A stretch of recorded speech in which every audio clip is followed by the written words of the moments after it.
नमस्कार दोस्तों, horror podcast अड्डा, डर का एक नया ठिकाना में आपका एक बार फिर स्वागत है। आज हम आपके लिए लेकर आए हैं एक और नई डरावनी कहानी।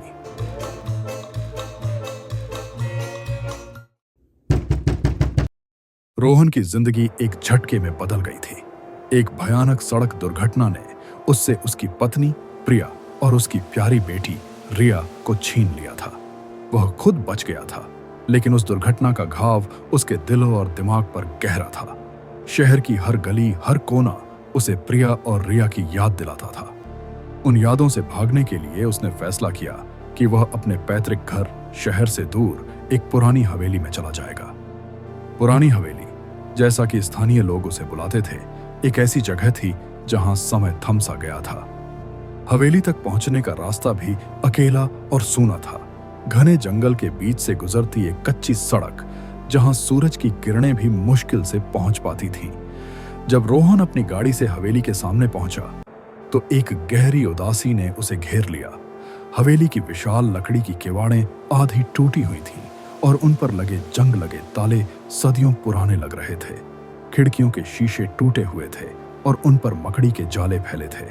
यह जगह नहीं थी, यह तो एक खंडहर था, एक भूला हुआ अतीत।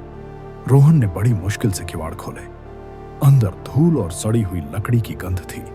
हवेली के भीतर कदम रखते ही उसे लगा जैसे हवा भी भारी हो गई हो। उसने अपने सामान को एक कोने में रखा और चारों ओर देखा।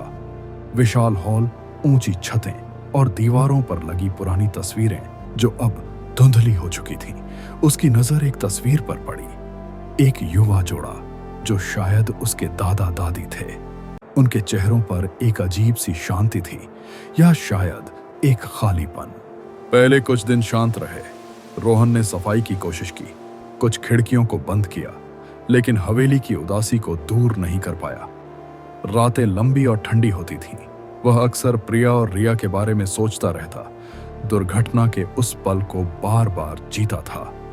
उसे लगता था कि वह उस दुर्घटना के लिए जिम्मेदार है और यह अपराध बोध उसे हर पल जलाता रहता था।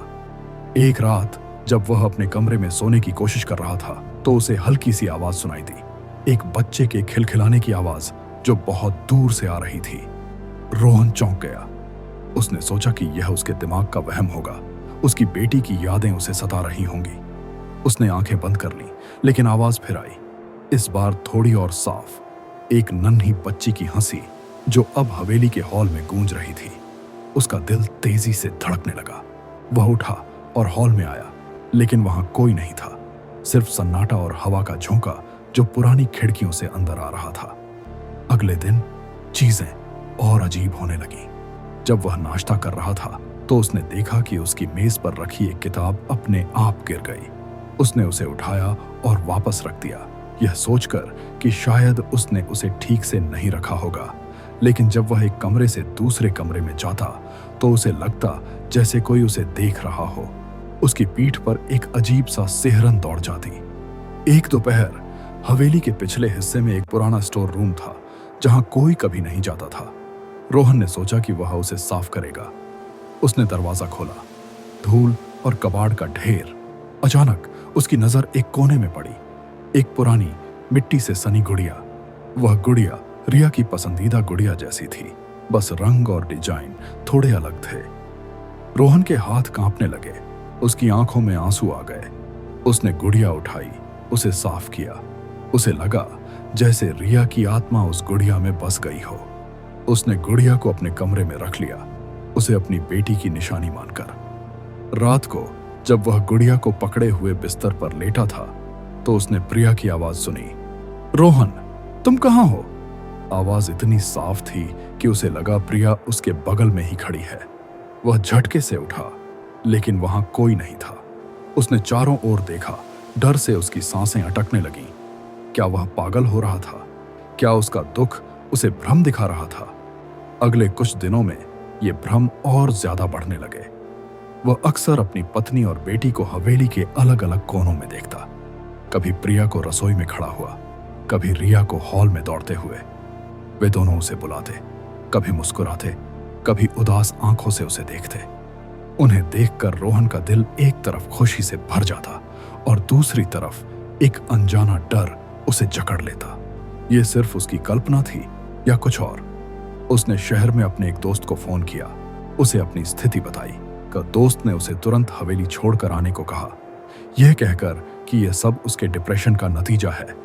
लेकिन रोहन निकल नहीं पाया। उसे लगा जैसे कोई अदृश्य शक्ति उसे हवेली से बांधे हुए हो। उसकी गाड़ी की चाबियां अक्सर गायब हो जाती या गाड़ी स्टार्ट नहीं होती। वह अब हर पल चौकन्ना रहता। उसने सोना कम कर दिया था। दीवारों पर, पर्दों पर, हर जगह उसे प्रिया और रिया की परछाइयां दिखती थीं। एक दिन उसने एक पुरानी अलमारी खोली। अंदर कुछ पुरानी किताबें और एक डायरी थी। डायरी उसके परदादा की थी। रोहन ने उसे पढ़ना शुरू किया। डायरी में उसके परदादा ने भी अपनी पत्नी और बच्चों को खोने के बाद इसी हवेली में आकर रहने का जिक्र किया था। उन्होंने भी शुरू में ऐसी ही आवाजें और परछाइयां महसूस की थीं। डायरी के अंतिम पन्ने बहुत डरावने थे। परदादा ने लिखा था कि हवेली उनसे बात करती है, उन्हें बताती है कि उनके परिवार की आत्माएं हवेली की दीवारों में कैद हैं और वे उन्हें बुला रही हैं। आखिरी एंट्री में लिखा था, मैं उनसे मिलने जा रहा हूं, दीवारों के अंदर वे इंतजार कर रही हैं। उसके बाद डायरी खत्म हो जाती थी। रोहन के रोंगटे खड़े हो गए। क्या यह हवेली वाकई किसी अभिशाप से घिरी थी? अब रोहन को यकीन हो गया था कि वह अकेला नहीं है। रातें अब केवल आवाजों से नहीं बल्कि स्पष्ट दर्शनों से भरी थीं। प्रिया और रिया उसके सामने खड़े होते, लेकिन उनकी आंखें खाली होती। वे उसे इशारा करते दीवारों की तरफ, जैसे उन्हें अंदर से कोई बुला रहा हो। तुमने हमें अकेला छोड़ दिया, प्रिया फुसफुसाती। पापा हमें बचाओ, रिया की आवाज गूंजती।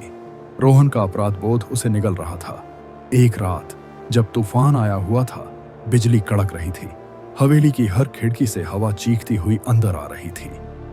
रोहन हवेली के विशाल हॉल में खड़ा था।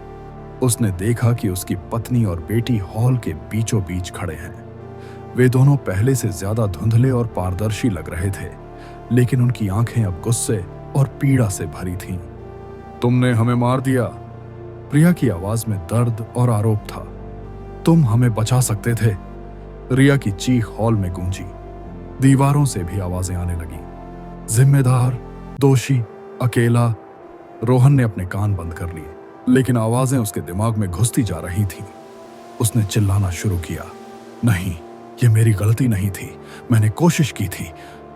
उसने उन पर हमला करने की कोशिश की, अपने हाथों को हवा में लहराया, लेकिन उसके हाथ सिर्फ हवा को ही छूते। हवेली की दीवारें अब उसे सांस लेती हुई महसूस हो रही थीं, जैसे वे भी उसके साथ हंस रही हों या रो रही हों।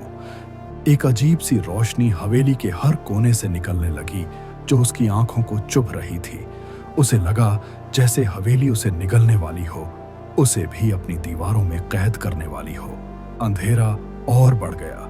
रोहन चीखता रहा, लड़ता रहा उस अदृश्य शक्ति से, अपनी कल्पनाओं से या उस हवेली के शाप से। उसकी चेतना धीरे धीरे धुंधली होती गई। कुछ हफ्तों बाद स्थानीय लोगों ने पुलिस को सूचना दी।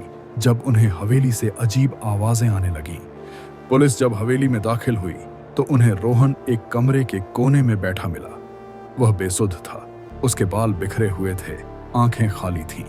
वह एक पुरानी मिट्टी से सनी गुड़िया को अपने सीने से लगाए हुए था और बुदबुदा रहा था, वे यहीं हैं, दीवारों में, वे मेरा इंतजार कर रही हैं। उसे अस्पताल ले जाया गया, लेकिन उसका दिमाग कभी भी वापस नहीं आया। वह हमेशा उसी हवेली में अपने परिवार की आत्माओं के साथ रहने की बात करता रहता था, जो दीवारों में कैद थीं। पुरानी हवेली आज भी वहीं खड़ी है, वीरान और खामोश। उसकी खिड़कियां आज भी किसी खाली आंखों की तरह बाहर देखती हैं। कहते हैं कि आज भी रात के सन्नाटे में हवेली से एक बच्ची के खिलखिलाने की और एक औरत के फुसफुसाने की आवाज आती है, और उन आवाजों के साथ एक आदमी की दबी हुई चीखें भी गूंजती हैं, जो हमेशा के लिए उस हवेली की दीवारों में कैद हो गया था, अपने अपराध बोध और उसके शाप के साथ। तो दोस्तों, ये थी हमारी आज की हॉरर स्टोरी।